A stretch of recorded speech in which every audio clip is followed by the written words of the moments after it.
Hello everyone, welcome to Organolysis. So this is our rearrangement reaction part 8, and I already uploaded 7 videos on rearrangement reaction topics where I have discussed almost various kind of rearrangement reactions.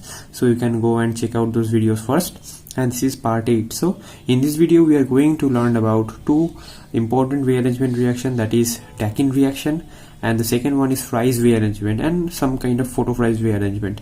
Okay, so let's start. Our first topic is the Dakin reaction. It is one kind of 1-2 shifts, and it is also important for any exams like BSc, MSc, CSIR-NET, GATE, IIT-JAM, any kind of exams, right? And one most popular question which was came in CSIR-NET December, which is 2019, December 2019, which is very much useful, very much conceptual question as well, and very simple, and just directly from the Dakin reaction. Okay, so the question came in so recent year, right? So first start, our topic is a Dakin reaction. Now Dakin reaction is basically nothing but you have a compound that is OH and adjacent to this CHO, and it may be maybe over here or here. Okay, so if you have a substrate like this compound, is OH and CHO, this compound is called salicylaldehyde, right? So this is called salicylaldehyde. So this is salicylaldehyde. Now if we use NaOH and H2O2, that is alkaline H2O2, so you all know that this O minus is first protonated, first deprotonated. Okay, so then you will get this O minus, and after that you are getting this OCH, and this is one kind of phenolic ester. Then how you get, I'll show in the mechanism. And next step is the OH minus, and after this hydrolysis of this part you will get this kind of dianion, and after the hydrolysis or HO plus you are getting this kind of compound, right? Now let's start the mechanism. So see, the mechanism is very much basic. So we all know the structure of H2O2. So this is our structure of H2O2, and if we are using alcoholic solutions that contains OH minus, so it takes a proton first from here, and here you have the negative charge, right? Now from this we are getting this H and OH, that is H2O, and there is OH minus, right?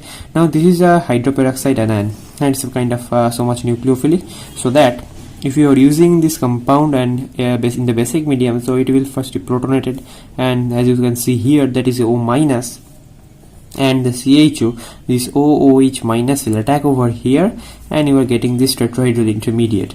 And this is the rearrangement step. In the next step is the rearrangement step, and how this rearrangement takes place. See that this O minus go over here, and this bonds is migrate to here, and it will leave from the system, right? So minus of OH minus will leave from the system, and it's a one kind of 1-2 shift, right? So this is a one kind of 1-2 shift. So that is why this is important, and this is a Dakin reaction. It is very much similar to the Baeyer-Villiger reaction or Baeyer-Villiger rearrangement. I'm written over here, that is similar to Baeyer-Villiger, right? Very much similar to Baeyer-Villiger. Now you are getting, after this migration of this compound, you are getting this phenolic ester, that OCHO, right? So these bonds go here, that is why you are getting this CHO, and after the OH minus, so OH minus will attack over here, goes like this, and this bond will break in this way, so that you are getting from here, that is CO HOH, that is HOOH, and after this you are getting this 2 dianion, and this 2 dianion, after the hydrolysis you are getting this compound, that's catechol. Okay, so this is a very much basic mechanism and similar to the Baeyer-Villiger reaction, right? And this is called Dakin reaction. Now the question which was came in the CSIR-NET that I'm written over here, the December 2019. Okay, so this is came for 4 marks. So this is asked for 4 marks. Another question says that you have a compound benzene, this is OH and this ET. Now you have given CH3LCKOH and H2O2NOH. Now you can see that you have the H2O2NOH, so that if you have the H2O2NOH, you have to know, you will know that you have to put a aldehyde, and how you have to prepare aldehyde. So that is why the first step that you have given the CH3LCKOH. So this reagent generally forms this aldehyde, and how this reagent forms this aldehyde. So this is a very much popular name reaction, that is Reimer-Tiemann reaction, right? So this is the first step, is the Reimer-Tiemann reaction. I'm written over here, that is Reimer-Tiemann. Okay, so this is Reimer-Tiemann reaction. So this Reimer-Tiemann reaction, in this Reimer-Tiemann reaction, the basic mechanism is that you can write this CHCl3 in this way, that is chloroform, and if you have this KOH, so after using this KOH, it takes a proton and you will get this anion, right?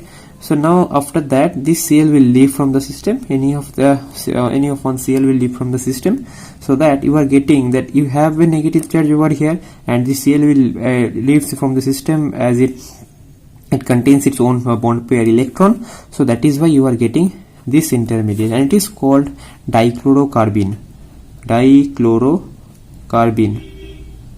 Okay, so the carbene is electrophilic, and this reaction follows the electrophilic substitution pathway. Now the basic is that you have this dichloromethane, right? Now in presence of KOH, is OH should get reprotonated first, that you will get this O minus. So at first this will go here, and these bonds go and takes the attack to this CCl2 radical. Not radical, it's a carbene, CCl2 carbene. Now you have this kind of intermediate, so now CCl2 is the minus, just because this bond will attach to this carbon, and you will get this negative charge over the carbon atom. Now after that, these bonds go here, and this bond takes a proton, and you are getting this kind of intermediate, right? Now this is not CH, this is CHCl2. Okay, so you are getting this intermediate. Now how will you get that this CHCl2 to this CHO? Now see the mechanism first, that you can write this Cl in this way. Okay, this 2 Cl, I am writing this 1 Cl here and 1 Cl here. Now this OH minus attack over here, this Cl will leave from the system. So what kind of intermediate that you get, I am written over here. See the intermediate first, that you have this OH bond, this C, this is your OH, CH, and here you have this Cl. Now these bonds go here, and this will leave from the system. Here you have the ET. So now see that you have this aldehyde over here, that is C double bond OH. Now this is your aldehyde. So from this one to this one, this is your Reimer-Tiemann step. Now the reaction is too easy to you, that you have given this H2 to NaOH, so that you have this H2 to NaOH, you have the H2 to NaOH, so you can easily predict the answer, that this CHO will convert it to OH after this Dakin reaction. So this is your Dakin's reaction step. Okay, right? So this is your Dakin reaction step. So this is all about this reaction. All about this reaction is very much basic and very important. Now you have to know this Reimer-Tiemann, and there is some kind of exception of this Reimer-Tiemann. I will show you, and I will make a separate video on this Reimer-Tiemann reaction. So I will not discussing the overall concept of this Reimer-Tiemann reaction over here, right? Now let's move on to the next example or uses of this reaction. Is that if you have a compound like tyrosine, that is L-tyrosine, we all know that it's a kind of amino acid. So we all know that amino acid is basically the L amino acid in nature. So we have this L amino acid in nature. So if you use the C2O in this L-tyrosine, so this NH2 and this OH will first acetylated. So how this acetylation takes place, we all know the structure of this. This is your acetic anhydride, right? So this is your acetic anhydride. Now the question is that which center, that is nitrogen center or OH or oxygen center, which will first form this acetyl, which will first form the acetyl group, okay, or first takes the acetyl group. Now we all know that nitrogen has a greater nucleophilicity compared to this oxygen, so that nitrogen will first attack to the center, go over here, and it will leave from the system. So if you have, I think the question came in CSIR December 2018. Most probably the question says that you have a compound that both are contained, the compound both contain nitrogen center and OH center, and you have this Ac2O. Now you have to predict that in case of 1 mole of this Ac2O, which will be your product. So at first you have to know that nucleophilicity of this reaction, the nitrogen has a greater nucleophilicity compared to the oxygen, so that nitrogen will first acetylated, and then after oxygen will acetylated. So you have this acetylation reflux, so these two will form their corresponding acetyl structure, and you will get this compound. Now if we use this CH3COCl and AlCl3, now there is a possibility of this Friedel-Crafts reaction. I think you all know the basic mechanism of this Friedel-Crafts reaction, so it is very much basic, so I am not doing the mechanism over here. Now if we use this CH3COCl, so there is an ortho position vacant, and it will form this CH3COCH, that is COMe, that is COCH3, that is acetyl group. And after the hydrolysis, this acetyl part will hydrolyze first, so you are getting this NH2 and OH free over here. Now if we use this alkaline H2O2, now this Dakin reaction takes place. So this is your Dakin reaction step, right? Now after that you are getting this intermediate phenolic ester, and after the hydrolysis you are getting this OH to over here. Now you cannot put this OH plus over here, so OH plus is not you can generate this OH plus, so that there is a electrophilic addition is not possible. So that is why this overall process has been done during this reaction from L-tyrosine to L-dopamine. So that is your L-dopa, and this medicine is very much used for this Parkinson disease, right? This is used for Parkinson disease. So this is one kind of uses of this Dakin reaction, right? Now see the one or two applications which is very important regarding to this Dakin reaction is that you have if you have a compound like CHO is this OH is CHO is meta to this OH group. So if you use this alkaline H2O2 and H3O plus, you are getting that acid over acid instead of this aryl migration. There is a formation of hydrogen migration. Now how this hydrogen migration takes place, I will show you here, that you are getting this kind of intermediate, right? So you have this O minus, and after that you have the OOH minus, you have the hydrogen, right? Now we all know that this aryl group, that is a 1,2, in case of 1,2 shift, these bonds will migrate, but due to this meta position, due to this meta OH, so there is a so this aryl group will not migrate to that center, okay? So due to destabilize the ring, so that is why this hydrogen will migrate over here and it will leave, okay? So that is why you are getting this acid. Similar example in this case also, that you have this you have the para position, the NO2, so NO2 will destabilize the ring, so that this ring will not migrate to that center to this oxygen, electron deficient oxygen, that is, this oxygen is electron deficient, right? So this is your electron deficient, so that is why this migration takes place, and due to this NO2 group present in this para position, so this aryl migration is not takes place, whereas the hydrogen migration is takes place, and you are getting this acid. So this is your carboxylic acid. So this is all about this Dakin reaction. Let's come to the next example, that is Fry's rearrangement. Okay, so Fry's is very much important, and it is used for very much reaction intermediate. Now see the first Fry's rearrangement, which kind of substrate undergoes this rearrangement, that you have a compound that is OCOR, that is a ester kind of compound. So if you have a compound like this, and if you put this AlCl3 and heating, and after the workup, you are getting these two types of product, right? Now one is the ortho product and another is the para product. So this is your acylated product. Now R may be the alkyl or maybe the aryl group, right? Now see the mechanism. There is a two kinds of mechanism. One is the intramolecular, another is intermolecular. Okay, so the first mechanism is I will show you that this oxygen lone pair, it generally takes directly attached to this Lewis acid center, that is aluminium center, and you are getting this negative charge over this aluminium, and to neutralize this oxygen, this whole part, the RCO part, will leave from the system as a cation, and they do to neutralize this oxygen, so that you are getting this intermediate. So see that this whole part will leave from the system, so that is why this reaction is intermolecular. Okay, intermolecular. intermolecular. Why intermolecular? Just because of the when the reaction and when the attack of this reaction, when the attack of this attack takes place into this compound, then you can see that this intermolecular, this reaction is not intra means the reaction takes place within one compound, and inter means the reaction takes place into between two compounds, right? So this will leave from the system, so that is why you can see that this will leave from the system, and this is resonance stabilized like this way.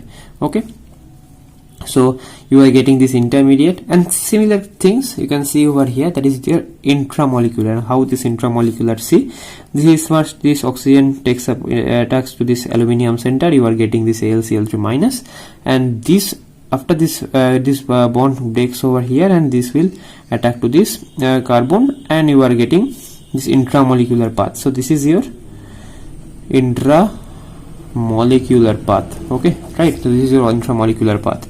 And after this removal of this HCl, and you can see that this Cl will take a proton, and these bonds go here and will go from here, and this ortho compound is stabilized due to this kind of chelation. So that is why this O-acyl product, this is called your O-acyl product. After this hydrolysis, you are getting this product. Now in case of intramoleculars, you can see that this has a positive charge, and these bonds go here, this go here, and it will attack over here, so that you are getting this para product. So that is how you can get this orthoacyl phenol and this para-acyl phenol.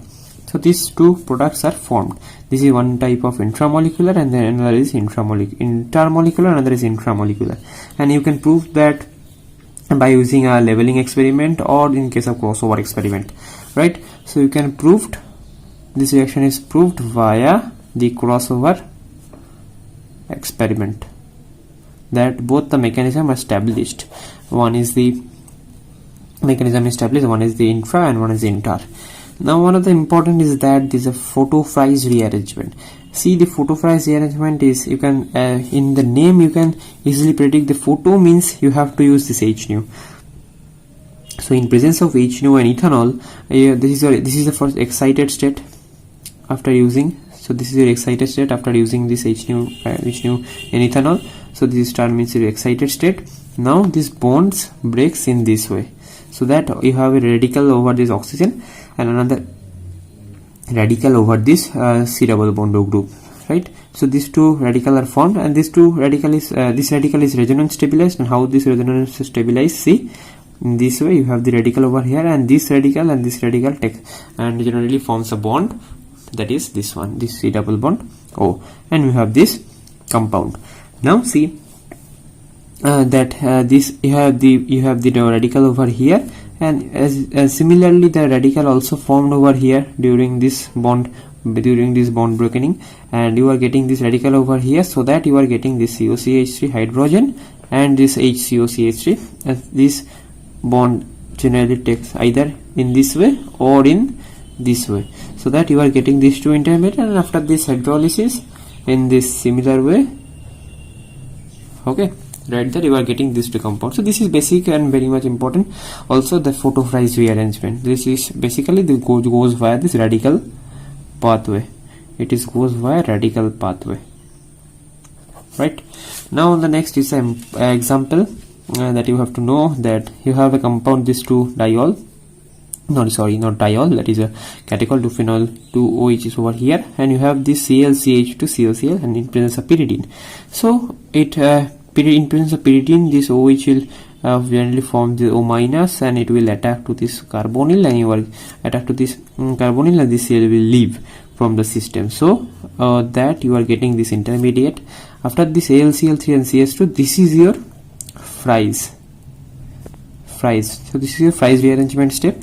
So you are getting this OCOR, and you have this AlClC. So this indicates it goes through this Fries rearrangement, and it will form this para product. And why this is so? Just because of you have the ortho position in this side is blocked, and another this side, if you put this side, so there is a completely steric repulsion. So that is why the para product is specifically formed, and if you use MEnH2 and if you use MEnH2, that is methylamine, so this Cl will leave from the system just because it will attack over here, and this will leave from the system, so that you are getting this one. And after using this H2 platinum, and this C double bond O will reduced, and you are getting this CHOH. So this is the procedure, and this is the formation and the pathway of this plus minus alpha as plus minus adrenaline. Okay, so this is a important synthesis of this plus minus adrenaline, and that is how you can this Fry's rearrangement is the one of the important step during this formation. Okay, so that's it guys, of this rearrangement reaction part 8, and I think 1, 2 or 3 videos will come more during the regarding to this rearrangement reaction. That's it for this video, and please share it with your friends and as much as you can. I do subscribe this channel, and that's it for this video. Thank you so much for watching.